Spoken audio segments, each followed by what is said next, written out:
Hello' friends, মই অপচুৱেল। আজি বহুত দিনৰ মূৰত মৰ্ণিং সোনকালে উঠিলোঁ, মানে 5টা বজাতে উঠিছোঁ। আকাশখনলৈ চাওকচোন, বৰষুণ ডাৱৰীয়া হৈ আছে, বৰষুণো কিনকিনকৈ দি আছে। এইটো শুৱাৰ বতৰ, কিন্তু মোৰ এক্সামো নাই, তেও মই মৰ্ণিং 5টা বজাতে উঠিছোঁ। ফাৰ্ষ্ট অফ অল আমি বাটৰ পৰা আহোঁ ব'লক, বাটত কোনোবা আছেনে নাই এবাৰ চাই আহোঁ।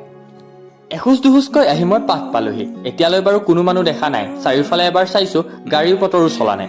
চ' পৰিৱেশটো খুবেই ধুনীয়া লাগিছে। আৰু চৰাই চিৰিকটিৰ মাত, এনেকুৱা পৰিৱেশ মই বহুত দিনৰ মূৰত পাইছোঁ, কাৰণ নুঠোৱে যে ৰাতিপুৱাই।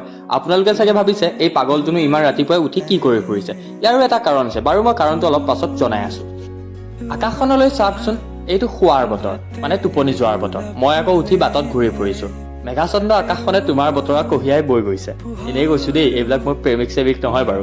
তাকে আগুৱাই গৈ আছোঁ, কাকনো লগ পাওঁ এবাৰ। মৰ্ণিং টাইম ভাল লাগি আছে, চ' এবাৰ মৰ্ণিং ৱাক কৰি দিছোঁ। আগুৱাই গৈ থাকোঁতে লগ পালোঁ আমাৰ কেকেৰাক। তাক সুধিলোঁ বোলো কলৈ যোৱা ইমান ৰাতিপুৱাই।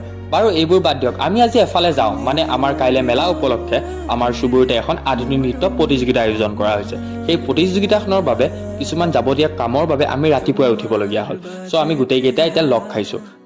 ইয়াৰ পাছতেই চকুত পৰিল মোৰ বস্তু এটা, মানে এইটো কামৰ বাবে ব্যৱহাৰ কৰা হয়, খেতি কৰাৰ বাবে। আগতে বাৰু এইটো প্ৰায়ভাগ দেখিছিলোঁ, আজিকালি ট্ৰেক্টৰ ওলোৱাৰ পৰা দেখিবলৈ নোপোৱাই হৈ গ'লোঁ। চ' এইটো কি বস্তু বাৰু আপোনালোকে কমেণ্ট ছেকশ্যনত জনাবচোন। আজিলৈ ইমানতে, বাই বাই।